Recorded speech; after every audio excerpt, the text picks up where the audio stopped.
Nahaharap naman po sa patong-patong na reklamo ang dalawang carnapper umano na nagpanggap na mga pasahero. Sinaksak at kinuryente pa umano nila ang biktima nilang taxi driver na nakaligtas naman sa krimen. Balitang hatid ni Susan Enriquez.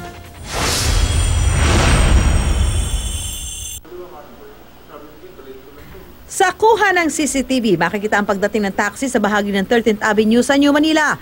Huminto ang taxi at bumaba ang driver. Tila may iniiwasan ng driver mula sa loob ng sasakyan. Yung pala, sinasaksak at kinukuryente na siya ng dalawang pasahero.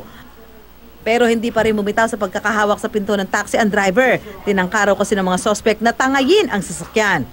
Dahil nga ako, kinukuryente na ako, saka sinasaksak na ako, kaya pilit na ako lumas. Balik, pinatay ko po yung makina ng sasakyan. Ito yung babae, sinampahan na, gustong patakbuhin para itakas. Nahuli kam din ang pagbaba ng dalawang pasahero na tumakbo palayo. Ako papalabas nga po dahil nga inaano ko nga po yung panaksak. Sa isa pang kuha ng CCTV, makikitang naglalakad ang mga suspect sa kabilang kalye. Bahagyang tumigil pero muling tumuloy sa paglalakad.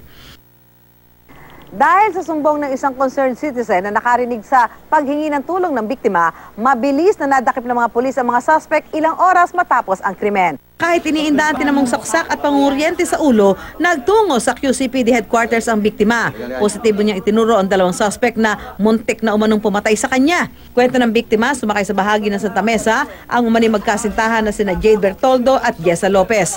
Hindi na ako nagsalita na hold up, asa tiniran na lang ako bigla doon. Sinaksak na lang? Mabuti nga ako nahawakan ko agad. Kung hindi, tapos to. Ito. Ayon kay QCPD District Director Chief Superintendent Guillermo Eleazar, hindi talaga pang-hold up ang balak ng mga suspect. So hindi ito plain na mang-hold up lang. Talagang kakarnapin lang sakyan. Oh, yes, hindi nila ma-start kasi may way siya daw para mag-start yun. Tumanggi magsalita ang mga suspect na edad 18 at 23. Ang isa may ibinulong. Ba't nyo ginawa yun? Hirap mo. Reklamong attempted murder, robbery at frustrated carnapping ang isasampa sa dalawang suspect. Susan Enriquez, GMA News.